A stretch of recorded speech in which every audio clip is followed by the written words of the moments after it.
Olá, amigas da Bíblia, cá estamos nós em mais uma leitura diária da Palavra de Deus, em nossa leitura bíblica, mulheres apaixonadas pela Palavra de Deus. Paulo, mais uma vez em Romanos capítulo 7, ele está dando uma reflexão sobre a natureza humana, sobre a luta contra o pecado, que não estamos sobre a lei, mas sobre a graça de Deus. E a carta, ela foi escrita por volta de 56 a 57 anos depois de Cristo, aos cristãos na cidade de Roma, que ele nunca havia visitado antes. E Paulo está expressando a sua frustração com a sua própria condição do Paulo humano, do Paulo carne, ao reconhecer que apesar de todas as boas intenções que ele tem e que nós vemos que ele tem em nossas leituras, ele frequentemente acabava cedendo às tentações do pecado. Porque nós temos essa natureza humana caída lá de Adão e Eva, e a nossa tendência é sempre cair no erro, é sempre cair no pecado. E a concepção do pecado ocorre quando? Quando nós permitimos o desejo à nossa mente. A gente não tem o controle, então o pecado nasce. E é isso que nós encontramos lá em Tiago, capítulo 1, versículo 14 ao 15.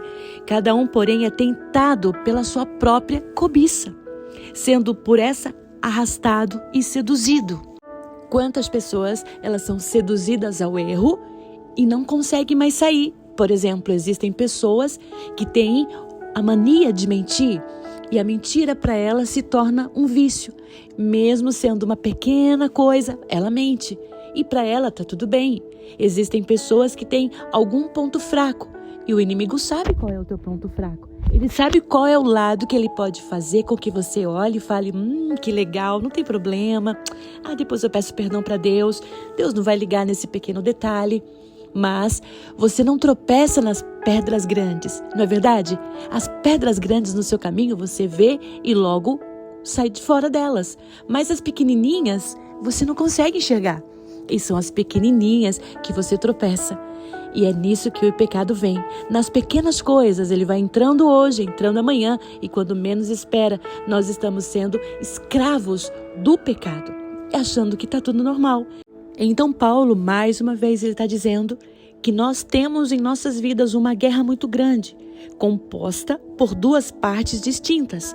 A parte espiritual, que é boa e quer seguir a vontade de Deus, e a parte carnal, que é má, que quer satisfazer os desejos mundanos. Nós vivemos uma luta constante entre o bem e o mal, que ocorre aonde? Dentro da gente. Na nossa natureza humana corrompida pelo pecado. E o que nós devemos fazer hoje é apelar sempre à misericórdia de Deus e ao poder do Espírito Santo para nos libertar da escravidão do pecado e seguir uma vida em santidade. E como eu disse, santidade separados das coisas que nós sabemos que não vêm de Deus. Existem pessoas que têm o hábito de mentir e ela mente descaradamente e ela acha que está tudo certo. E o inimigo sabe qual é o teu ponto fraco. Ele sabe o que é que pode pegar em você, que você vai falar, não tem problema, depois eu peço perdão para Deus. Mas devemos tomar cuidado. E Paulo, mais uma vez, está dizendo, vocês não estão debaixo da lei, vocês estão debaixo da graça de Deus. Porém, a graça de Deus é misericórdia, mas a misericórdia de Deus não é motivo para que a gente peque e a gente ache que está tudo certo e depois a gente pede perdão para Deus, segue a vida. Amanhã a gente peca de novo, tem a misericórdia, a graça e a salvação de Cristo e não estamos mais seguindo a lei, e pecamos de novo e com isso vira uma bola de neve. E é isso que tem acontecido em nossos tempos, em nossas igrejas. As pessoas têm virado... Qual a diferença hoje das pessoas do mundo para algumas dentro da igreja? Nenhuma. A diferença é que nós vamos para a igreja. É que nós carregamos uma Bíblia, cantamos louvores maravilhosos. Porém, quantas vezes nós estamos agindo de maneira errada? Estamos agindo conforme o mundo. Não existe nenhuma diferença, infelizmente, hoje. Talvez você também já tenha escutado alguém falar, eu ser crente igual fulana, ser crente igual cicrano, eu prefiro ficar assim. Por quê? Os próprios crentes estão escandalizando a palavra de Deus, o evangelho de Cristo e segurando a Bíblia, cantando os louvores maravilhosos. E olha só, em Romanos 7,15, Paulo diz: porque nem mesmo compreendo meu próprio modo de agir, pois não faço o que prefiro, e sim o que detesto. Por quê? A carne, ela sempre vai nos puxar para o erro. Sempre vai puxar a gente para o caminho torto. E tudo que ela quer é que a gente desagrade a Deus. Então Paulo, ele está falando aos romanos, dizendo para eles: olha, na verdade, se vocês conhecem a Torá e a Bíblia e andam segundo a lei, porém vocês não obedecem a Deus, não adianta nada. Conhecer as palavras de Deus, os mandamentos de Deus, também está lá, obedecer a eles. Então, para esses pregadores de hoje, que são os pregadores da graça barata, aonde você pecou, vem e peça perdão para Deus que Ele te perdoa. Você errou, vem, peça perdão para Deus porque Ele quer teu coração. Deus é amor, Deus, Ele é carinho. Sim, mas Ele é justiça. Será que Ele deixou a graça para que nós tivéssemos a liberdade de pecar? Igual nós lemos ontem, Paulo já começa dizendo, não. Deus não mandou seu filho para que vocês pecassem e logo depois pedisse perdão e está tudo certo. Não é, a graça não é barata como estão pregando. A graça é o favor imerecido de Deus que nos fez com que nós hoje tivéssemos acesso a Deus, tivéssemos acesso à presença de Deus com um amor grande, de fidelidade, de amor pela gente. Mas isso não nos dá condições de ficarmos errando e achando que Deus está nos perdoando. Lembrando que tudo aquilo que você planta, você colhe. Se você colhe injustiça, você não vai colher justiça, você vai colher injustiça. Se você planta o erro, você vai colher as consequências do seu erro. Tudo que a gente faz, iremos também dar conta e prestar contas diante de Deus. Então devemos tomar cuidado. Agora, eu confesso a você que não é fácil dizer não à vontade da carne. Quantas jovens hoje estão caindo em pecado, porque no seu momento de namoro, naquela empolgação, naquela coisa toda, não consegue dizer não. Cai. Quantas engravidam, quantas se perdem, quantas pessoas caem em pecado, quantas pessoas têm os seus erros porque não conseguiram dizer não. E o que tem seduzido você a ficar distante da presença de Deus? Sedução não é somente pecado. Às vezes, a internet, ela tem roubado o seu tempo para ler a Bíblia. Ela tem roubado o seu tempo para um tempo de compromisso e intimidade com Deus. O que é que tem roubado?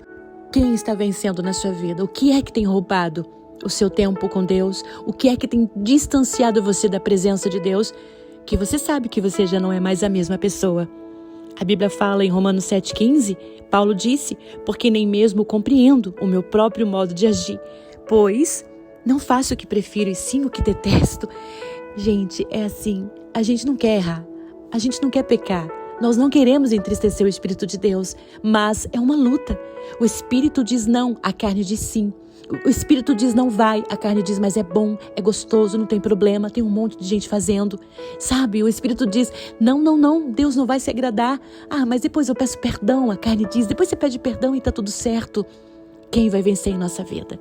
Nessa luta, quem é que vai vencer da nossa natureza humana corrompida pelo pecado? Quem a gente vai deixar vencer? O bem ou o mal? A carne ou o Espírito? Obras da carne, prostituição, impureza, idolatria, feitiçaria, ciúmes, discórdias, inimizades. Todas essas coisas são letais porque destroem famílias, amizades, relacionamentos e intimidade com Deus. Portanto, se a escolhemos, não há outra recompensa, senão o distanciamento de Deus e a morte espiritual. Porém, os frutos do Espírito é amor, é alegria, é paz, longanimidade, benignidade, bondade, fidelidade, mansidão, domínio próprio. Está lá em Gálatas capítulo 5, traz união, traz paz no lar, traz virtude, traz a presença de Deus. O Espírito muda vidas, o Espírito nos transforma, o Espírito nos faz sentir a presença de Deus, o Espírito de Deus nos fazem sentir a graça, o favor imerecido, mas não ao ponto de pecarmos, mas ao lembrarmos e falarmos, não, eu não vou pecar porque Jesus derramou seu sangue na cruz. A graça é o favor imerecido, não é passaporte para o pecado, então Jesus me ajuda, eu não vou pecar e se segura, tá entendendo? E aí, quem vai vencer nesse ringue, nessa luta? Carne ou Espírito? Espírito ou carne? Quem você vai deixar vencer? Quem você vai? Que nós possamos, em nome de Jesus, crescer em graça e entendimento. Vou ficando por aqui, senão os áudios vão ficar muito longos e eu já não gosto de falar, né? Então a gente se encontra amanhã em Romanos capítulo 8, em mais uma reflexão bíblica. Eu e você e as mulheres que são apaixonadas pela palavra de Deus e amiguíssimas da Bíblia. Que o Senhor te abençoe. Até lá. Um forte abraço.